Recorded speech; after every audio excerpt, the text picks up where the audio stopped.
이어서 출애굽기 말씀인데요. 모세에게 사명을 부여하신 하나님에 관해 같이 살펴보도록 하겠습니다. 네.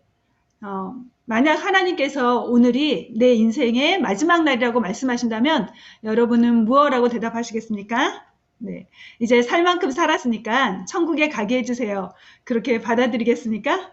네. 아니면 아이들이 어리니까 더 살게 해달라고 할 것입니까? 아직 많이 살아보지 않았으니 생명을 연장해 달라고 매달리시겠습니까? 아니면 무조건 더 살려달라고 애원하시겠습니까? 네. 하나님께서 보시기에 내가 이 세상에서 더 살아야 할 이유를 가지고 있으십니까? 여러분은? 네. 스위스의 한 철학자는 말했습니다. 인생의 최고의 날은 사명을 자각한 날이다. 라고. 네. 여러분은 살아야 할 목적, 생명을 걸고 감당해야 할 사명을 갖고 있으신가요? 네. 오늘 말씀에서 모세는 하나님을 만남으로 그의 일생 속에서 감당해야 할 중대한 목적, 사명을 찾게 됩니다. 먼저 문맥적인 배경을 살펴보면요. 지난주 말씀에 이어서 계속되는데요. 바로왕의 그 공주의 아들로 입양되어서 모세는 왕궁에서 성장을 하죠. 그리고 장성한 성인이 된 모세가 어느 날 바깥으로 나갔다가 애굽인이 히브리인을 학대하는 것을 보고 애굽 사람을 살해합니다. 다음날 모세는 자신이 저지른 살인이 모두에게 탄로난 것을 알게 되고 바로 왕을 피하여 광야로 도망합니다. 그곳에서 미디안의 제사장 루에 이드로의 양떼를 치는 딸들을 도와주게 되고 그의 사위가 되죠. 미디안 광야에서 아들을 낳고 목자로서 살아가게 됩니다. 2장은 출애굽을 위한 예비 작업을 중심으로 하고 있어요. 3장은 출애굽을 위한 역사가 구체화되고 있는 그런 장입니다. 특히 이스라엘 백성의 출애굽을 이끌어 나갈 지도자로서 하나님은 모세를 직접 만나주시고 사명을 보여해 주십니다. 모세의 생애를요, 그 3단계로 나눠보면요. 1기는 잘 아시다시피 왕궁에서의 왕자로서의 시간이었고요. 2기는 광야에서 40년이었죠. 네. 그리고 3기는 이제 이스라엘 백성을 이끌어 나가는 출애굽의 지도자로서의 시간입니다. 네, 오늘 말씀은요. 3장 1절부터 12절인데요. 먼저 모세를 찾아오신 하나님, 그리고 5절에서는요. 거룩을 요구하신 하나님, 그리고 뒷부분에서는 하나님의 출애굽 계획과 모세를 사용하실 것을 말씀하시는 하나님에 대한 것으로 이루어져 있습니다. 3장 1절 말씀을 보면요. 네, 모세가 그 하나님의 그 임재를 이제 보게 되는 광경인데요. 1절, 2절 말씀 먼저 같이 읽도록 하겠습니다. 네. 모세는 미디안 제사장인 그의 장인 이드로의 양떼를 치는 목자가 되었다.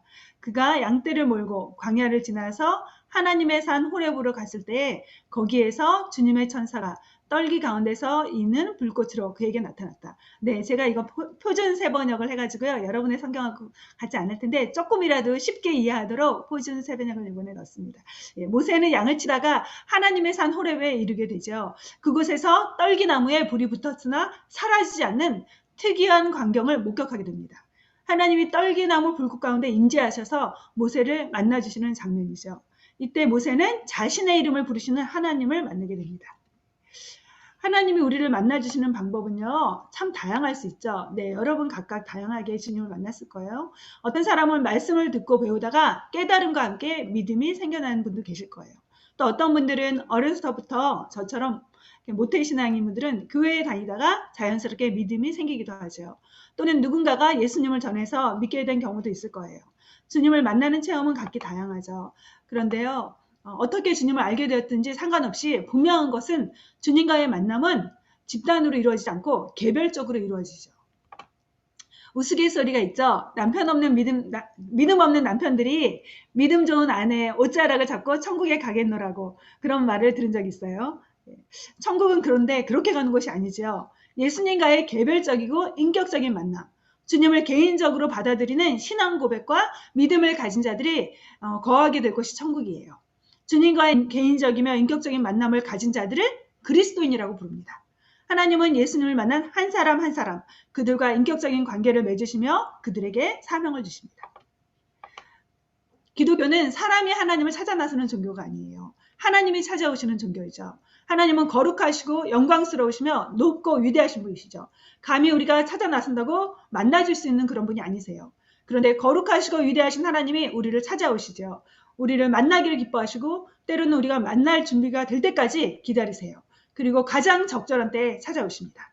마치 기다렸다는 듯이 우리가 주님을 만나고 싶어 할 때, 그리고 가장 간절한 마음으로 찾고 찾을 때 우리를 찾아오시며 만나주세요. 여러분들은 주님을 인격적이며 개인적으로 만나셨습니까? 네. 사명자가 되려면요, 가장 첫 번째 조건, 하나님과의 개인적이고 인격적인 만남을 가져야 한다는 것이죠. 모세는 예기치 못한 때에 상상하지 못한 방식으로 하나님을 만나게 돼요.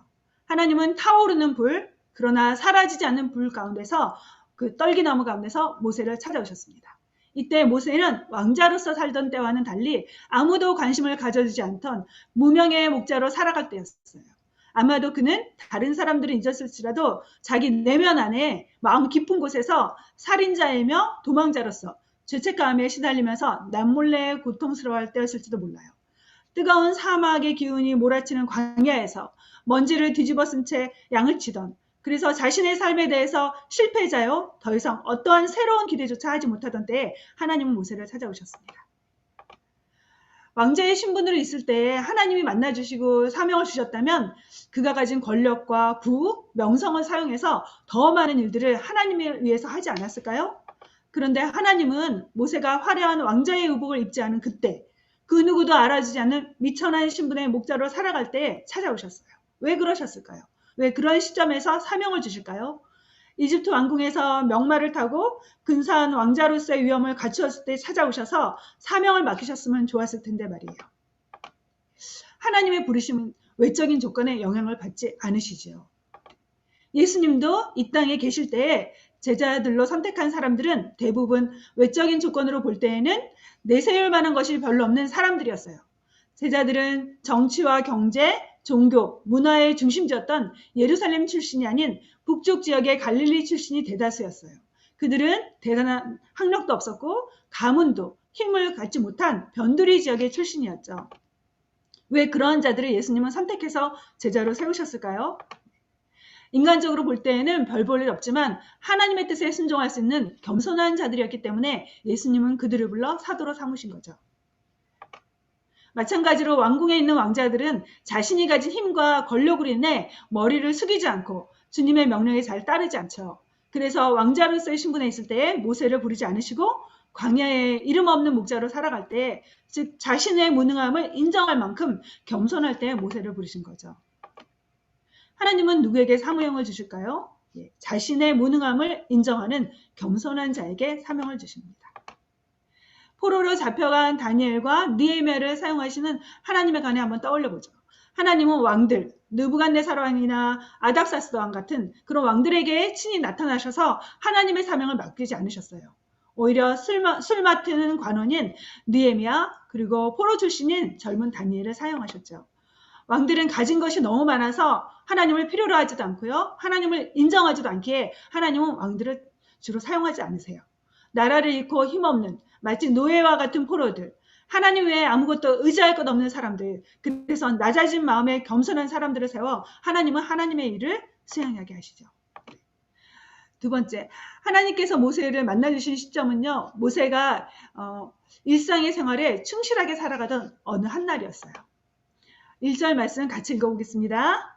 모세가 그의 장인 미디안 이드로의 양떼를 치더니 그떼를 광야 서쪽으로 인도하여 하나님의 산 호렙에 이르매. 비록 모세가 도망자로 살아가지만 그가 자신에게 맡겨진 양떼를 성실하게 보살피고 돌보는 그 삶을 살아갈 때 하나님은 찾아오셨어요. 그리고 사명을 부여하셨죠. 모세는 그날만 양떼를 먹인 것이 아니라 날마다 그가 서 있는 삶의 자리에서 충실하게 양떼를 돌보았죠. 그러던 중 여느 날과 마찬가지로 양떼를 몰고 가다가 광야를 지나 하나님의 산 호렙산에 이르렀을 때 하나님을 만나게 됩니다. 예수님의 수제자인 베드로도 자신의 본업이었던 어부로서 충실할 때에 사명을 부여받았어요. 누가복음 5장에 보면요, 베드로를 부르시는 장면이 나옵니다. 그는 비록 그물에 잡힌 것이 없지만 밤새도록 물고기를 잡으려고 힘을 다했죠. 매우 많이 배우지 못했지만 자신이 처한 삶의 현장에서 충실하게 살아가던 베드로였던 것이죠. 그러한 베드로를 예수님은 제자로 부르시며 사람을 낚는 어부로 세우셨죠. 하나님은 자신의 삶의 현장에서 충실한 자를 불러 그에게 사명을 맡기시는 분이세요. 예수님의 제자였던 마태복음의 저자 마태 역시 세관에 앉아 세리로서 그의 본업에 충실했던 때에 부르심을 받았습니다. 우리가 머문 곳에서 하나님의 주권을 인정하며 하나님을 내 인생의 주인으로 삼고 하나님이 맡겨주신 일들에 충실할 때 그곳에서 하나님은 우리를 불러서 사명을 맡겨주세요. 사명은 대단한 무언가를 행하려고 꿈꾸는 자들에게 맡겨주시는 것이 아니에요. 하나님은 오래 믿었다고 하나님의 일에 참여시키는 것도 아닙니다. 그가 속한 자리에서 하나님을 생각하며 최선을 다할 때, 남들이 알아주지 않은 지극히 작은 일에 충성할 때 하나님은 그를 불러 하나님의 사명을 맡겨주세요. 여러분은 어떤 사람에게 사명을 주실지 생각해 보신 적 있나요? 하나님은 어떤 사람에게 사명을 주실까요? 모세의 생애와 관련하여 사명에 대해 오늘은 살펴보고자 합니다. 네, 하나님 앞에 자신의 부족함을 인정할 만큼 겸손한 자, 그리고 자신의 삶의 자리에서 충실하게 최선을 다하는 자, 무엇보다 하나님은 주님과 인격적인 만남을 가진 자에게 하나님의 일을 맡겨주세요. 여러분은 하나님의 미션을 감당할 만큼 겸손한 자입니까? 하나님이 허락하신 자리에서 최선을 다하며 충성스럽게 살아가고 있습니까? 그리고 주님을 만난 감격 속에서 주님을 섬기고 있습니까? 사명을 구하기 전에 먼저 우리 자신의 모습을 점검해 보기를 바랍니다. 두 번째 내용은요, 크게 떨기나무 불꽃 가운데 나타나신 하나님에 대해서 살펴보려고 해요. 모세를 찾아오신 하나님의 모습이죠. 2절과 4절에 하나님의 모습이 묘사되고 있는데요. 우리 같이 주의 깊게 여러분이 제가 큰 글자를, 굵은 글자 한 거를요, 보시면서 읽었으면 좋겠습니다. 2절 말씀. 여호와의 사자가 떨기나무 가운데로부터 나오는 불꽃 안에서 그에게 나타나시니라. 네, 4절 말씀이요. 여호와께서 그가 보려고 돌이켜 오는 것을 보신지라. 하나님이 떨기나무 가운데서 그를 불러 이르시되. 네. 떨기나무 가운데서가 반복이 되고 있죠. 그런데 주어가 다르게 표현이 되는 걸 볼 수 있어요. 떨기나무 가운데 나타나신 하나님은 누구일까요? 2절에는 떨기나무 가운데 나타난 분을 뭐라고 설명했냐면요. 여호와의 사자라고 말을 했습니다. 4절에서는요. 떨기나무 가운데서 부르신 분을 하나님이라고 했죠. 2절에 여호와의 사자로 찾아오신 하나님은 여호와 하나님과는 구별되신 분이에요. 하나님이면서 여호와 하나님과 구별되신 분은 누굴까요? 네, 구약에 나타난 성자 예수님이죠. 네, 칼빈은 그렇게 해석을 했어요. 여기에 나타난 떨기나무 불꽃 가운데 나타나신 하나님은 바로 성육신 이전의 예수님이라고 해석을 했습니다. 모세의 이름을 부르며 하나님께서 모세를 만나주시는 가운데 제일 먼저 하신 말씀은 무엇일까요? 네, 5절 말씀이죠. 같이 읽도록 하겠습니다. 이리로 가까이 오지 말아라. 내가 서 있는 곳은 거룩한 땅이니 너는 신을 벗어라. 네, 가까이 오지 말 것과 신을 벗으라는 것을 명령하셨죠. 네, 모세는 불이 붙었으나 사라지지 않고 타지 않은 불꽃이 놀랍고 신비스러워서 떨기나무에 점점 다가갑니다. 그리고 뿐만 아니라 자신의 이름을 부르시는 하나님의 음성에 이끌려 떨기나무에 가까이 나아가죠. 그런데 하나님께서는 그를 멈추게 하십니다. 이리 가까이 오지 말아라.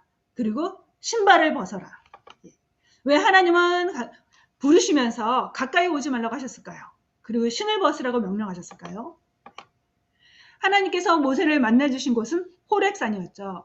호렙산을 하나님의 산이라고 성경은 표현합니다. 그리고 호렙산은요, 신의 산과 거의 동일한 지역으로 알려져 있어요. 네, 이 사진에 나오듯이 약간의 거리 차이가 있죠. 나중에 모세가 율법을 수여받은 산이기도 하죠. 가까이 오지 말라는 의미는요, 하나님이 지정해 놓으신 거룩하고 신성한 땅이기에 근접하지 말라는 의미일까요? 네, 아닙니다. 거룩하신 하나님이 거하시는 땅이 거룩한 땅이죠. 하나님이 임재하시는 곳은 거룩해져요.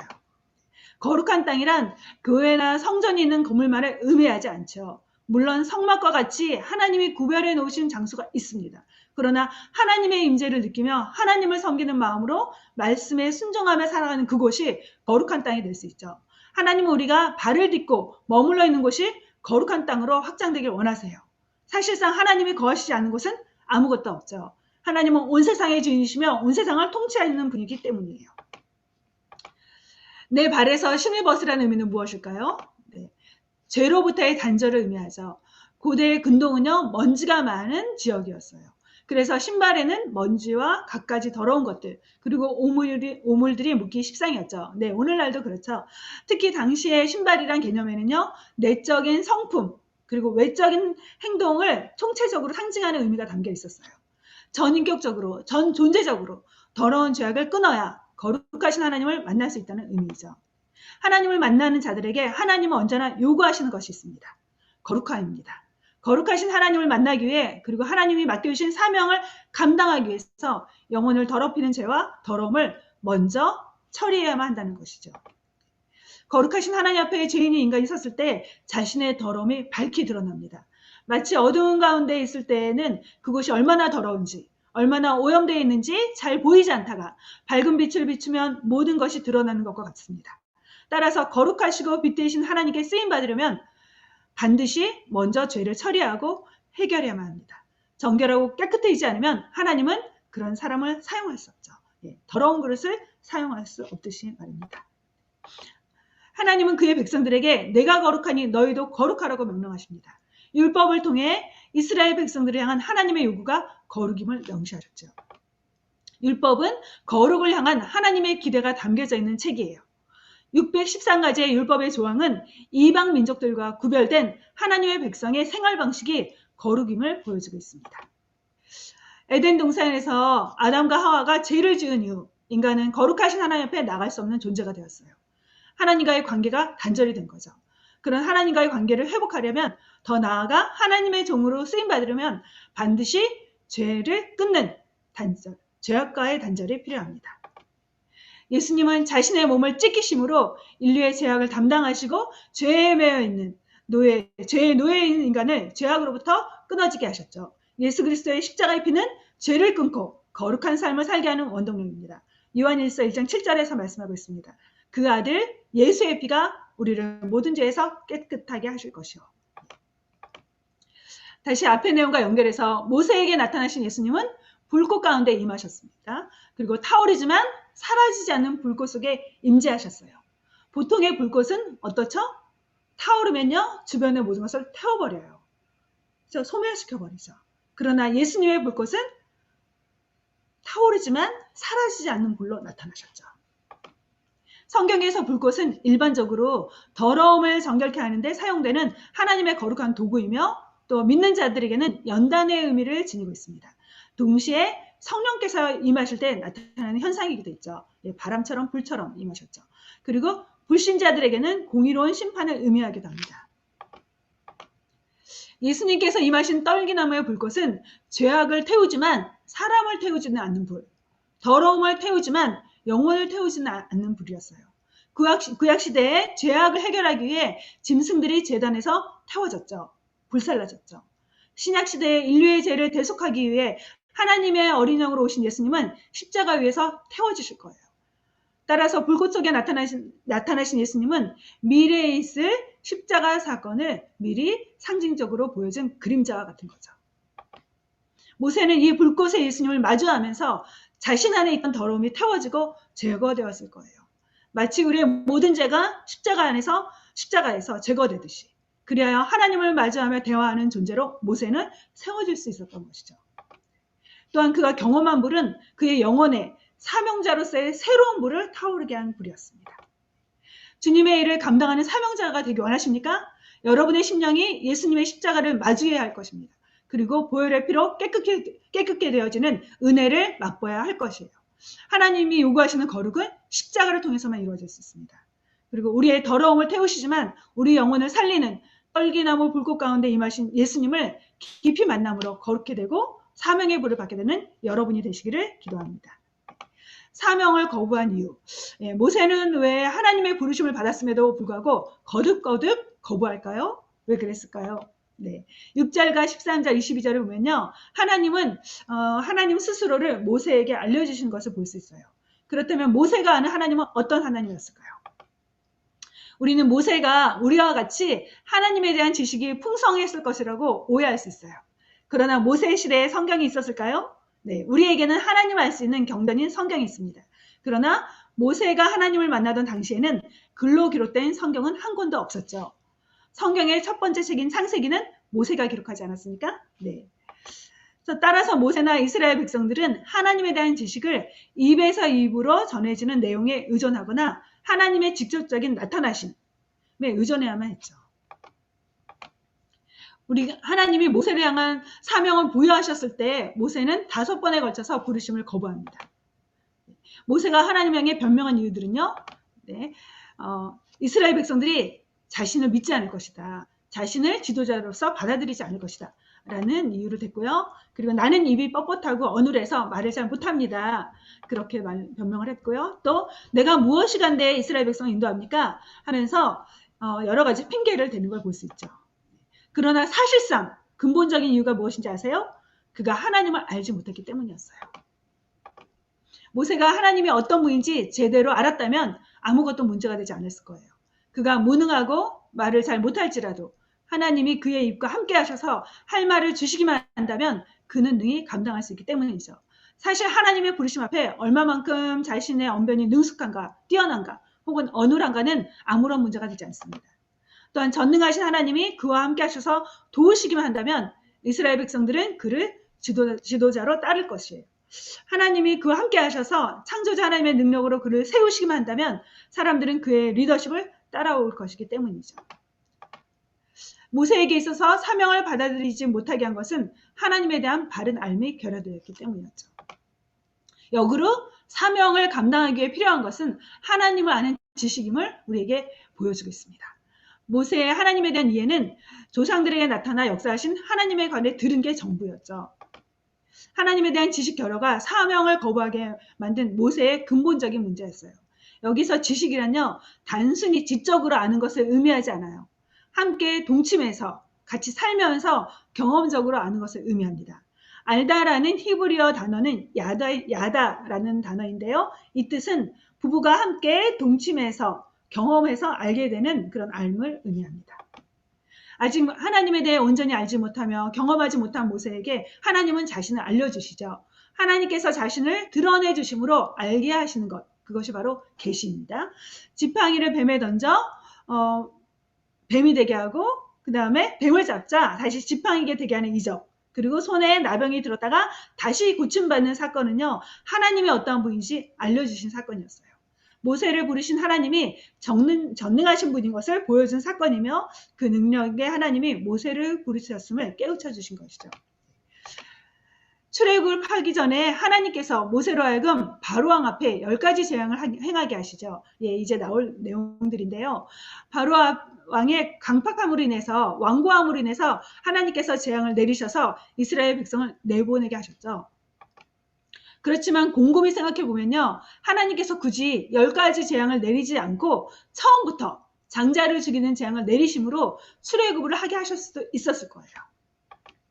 그럼에도 10가지 재앙을 행하게 하신 이유는 무엇일까요? 바로 하나님의 능력을 이스라엘 백성과 모든 열국 앞에 나타내기 위해서였죠. 또 이스라엘 자손들이 바로 하나님의 어떤 분인지를 알 필요가 있었던 거죠. 10가지 재앙이 진행되는 과정을 통해 그들은 말로만 들었던 하나님, 창조주 하나님의 능력과 영광을 비로소 직접 몸으로 경험할 수 있게 되었던 거죠. 즉 하나님의 능력과 영광을 나타내고 알리기 위한 재앙이었던 거죠. 모세에게 사명을 주시면서 하나님이 어떤 분인지 말씀해 주시죠. 네, 6절 말씀 같이 읽겠습니다. 하나님이 또 말씀하셨다.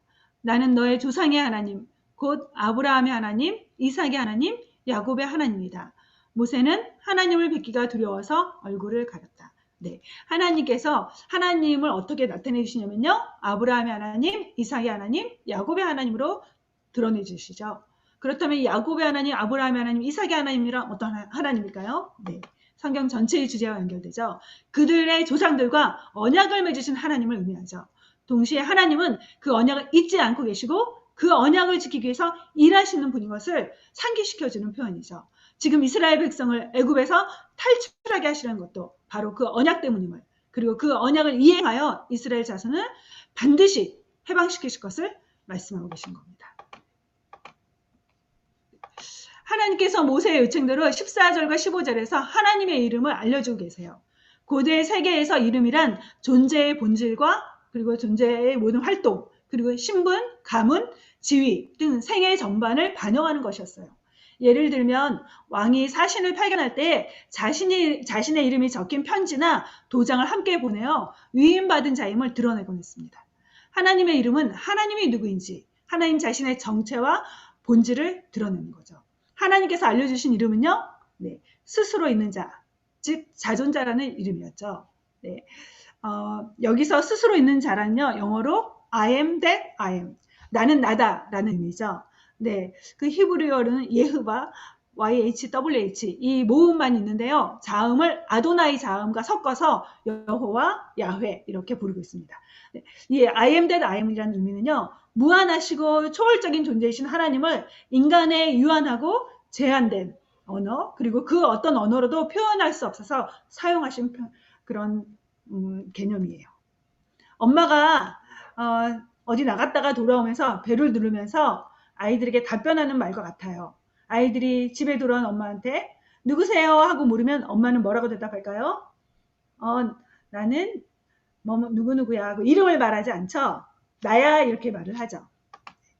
스스로 있는 자라는 의미는 존재의 생성이 다른 어떤 것에도 의존하지 않는 독립적인 존재이며 영원부터 영원까지 존재하시는 분, 그리고 존재하게 할 것들을 존재케 하시는 분이라는 의미도 담겨 있어요. 즉 아무런 구속도 받지 않으시고 독립적으로 스스로의 자유를 이루어 가시는 하나님의 자존적인 특성에 강조를 둔 말이에요. 이 세상에 존재하는 것들은 스스로 존재하는 것들이 아니죠. 하나님께서 존재하게 하셔서 존재하게 되었죠. 그러나 하나님은 그 어떤 것에 의존해서 생겨나신 분이 아니시죠. 하나님은 모든 존재하는 것들을 존재케 하신 존재의 근원이시며 궁극적인 실체이시죠. 하나님을 향한 그 표현들은요, 구약에서 아도나이, 주인이란 뜻이고요. 엘로힘, 힘과 능력을 강조하는 하나님, 전능자 하나님을 의미하고요. 주권자 하나님, 야훼는 바로 스스로 있는 자라는 그 의미를 담고 있죠. 제한된 인간의 언어로 다 설명될 수 없기 때문에 하나님은 나는 나다라고 선포하시고 선언하신 거죠. 예. 마치 어린아이들이 엄마한테 엄마 나는 어떻게 태어났어요? 하고 물으면 여러분 어떻게 대답하십니까?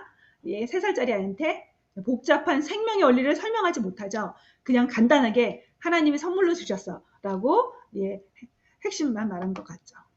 하나님이 어떤 분인지 알게 될 때 우리는 비로소 내가 누구인지를 알게 돼요. 그리고 내가 어디서 왔는지 어디로 가는지 무엇을 위해 살아가야 하는지 깨닫게 됩니다. 하나님을 만난 사람들은 무엇을 위해 인생을 쏟아부어야 하는지 어떻게 살아야 가장 가치 있는 인생인지 발견하게 되었죠. 하나님을 바로 알게 되면 사명자로서의 삶으로 도약하게 됩니다. 노예 상인이었던 존 뉴턴은 예수님을 만나기 전에 아프리카 흑인들을 잡아다가 노예로 팔았던 사람이었어요.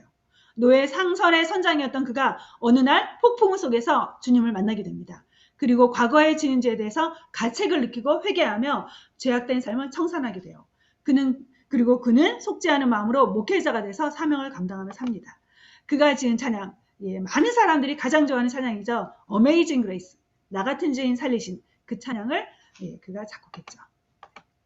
예수님을 믿던 자들을 박해하던 사울 역시 다메섹 도상에서 예수님을 빛 가운데 만나게 되죠. 그는 주님을 만난 후에 2가지 질문 던집니다. 당신은 누구십니까? 와 내가 무엇을 하리까였죠. 네. 주님을 만나면 주님을 알고 싶어지죠. 주님에 대해서 더 알고 싶어집니다. 그리고 그분을 알게 되면 내가 무엇을 해야 될지를 발견하게 됩니다. 그리고 7절부터 마지막 부분은요. 모세에게 이스라엘 백성을 구원하시려는 하나님의 계획을 알려주시며 사명을 부여하시는 내용이에요. 7절 말씀 잠깐 읽겠습니다. 주님께서 다시 말씀하셨다. 나는 이집트에 있는 나의 백성이 고통하는 것을 똑똑히 보았고 또 억압 때문에 괴로워서 부르짖는 소리를 들었다. 그러므로 나는 그들의 고통을 분명히 안다. 하나님은 이스라엘 백성이 당하는 학대를 보시며 알고 계시죠. 바로왕이 가하는 혹독한 노역으로 말미암아 이스라엘 백성들은 고통 중에 처해 있죠.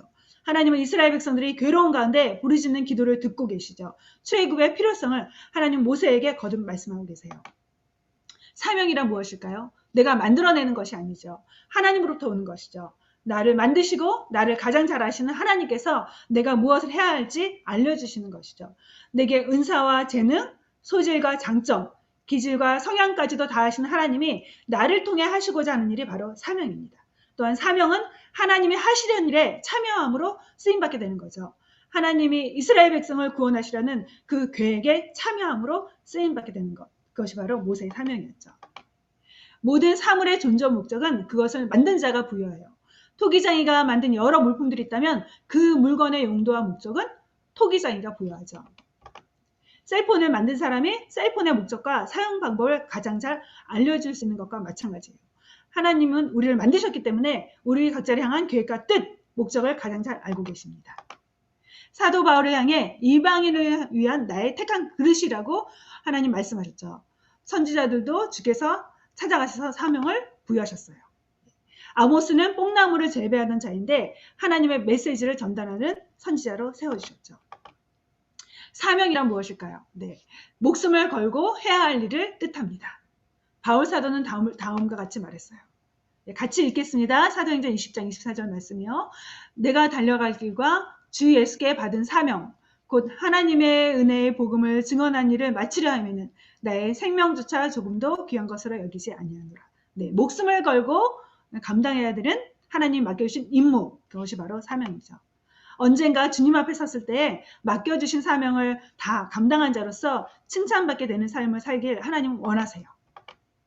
우리 인생이 자꾸 평범하고 때론 보잘것없어 보일 수 있어요. 네, 저도 그렇거든요. 그러나 우리가 하나님의 손에 들려져 사용되기만 한다면 하나님이 행하시는 놀라운 일의 도구가 될 수 있습니다. 모세의 손에 들려졌던 지팡이는 평범한 지팡이였어요. 평범한 막대기에 불과했어요. 양떼를 몰고 가던 그런 지팡이였지만 하나님의 손에 들려졌을 때 홍해를 가르는 기적의 역사를 이루는 도구가 되었습니다. 또한 반석에서 샘물을 나오게 하는 능력의 통로가 되었죠. 또 10가지 재앙을 일으킨 일에 쓰임받는 도구가 되었습니다. 우리가 하나님의 부르심에 응답하여 쓰임받기만 한다면 우리 인생의 최고의 복이 될 것입니다. 하나님을 아는 것을 넘어서 사랑하는 자만이 결국은 사명을 끝까지 감당할 수 있죠. 예수님은 베드로에게 물으셨습니다. 내가 나를 사랑하느냐? 내가 이 사람들보다 나를 더 사랑하느냐? 내가 나를 사랑하느냐? 주님을 사랑할 때 사명을 감당하는 일에 주저하지 않게 되죠. 주님을 섬기는 일이 더 이상 버겁기만 하지 않음을 고백할 수 있게 돼요. 때로는 남몰래 눈물도 흘리고 억울한 일을 당할 수도 있지만 그럼에도 불구하고 주님의 사랑이 강건하시기에 사명의 길을 끝까지 걸어갈 수 있게 됩니다. 여러분은 주님을 만났습니까? 아니면 그저 종교인처럼 교회를 왔다 갔다 하기만 합니까? 여러분은 사명을 찾으셨습니까? 아니면 기분이 내키는 대로 봉사하고 섬기는 사람입니까? 하나님은 우리를 창조하신 분이며 우리의 구원자 되십니다. 그리고 우리가 무엇을 하며 살아야 하는지 존재의 목적을 부여하시는 분이기도 하시죠.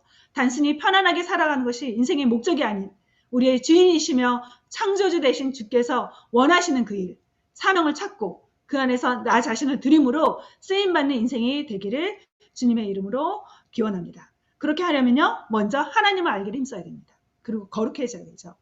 하나님을 바로 할 때 내가 무엇을 해야 될지 찾게 돼요. 우리 인생을 향한 하나님의 계획, 풍성한 삶은 사명을 감당하는 자가 누릴 수 있는 축복이에요. 사명을 감당함으로 최고의 삶, 최선의 삶을 살아가는 여러분이 되기를 소망합니다. 네.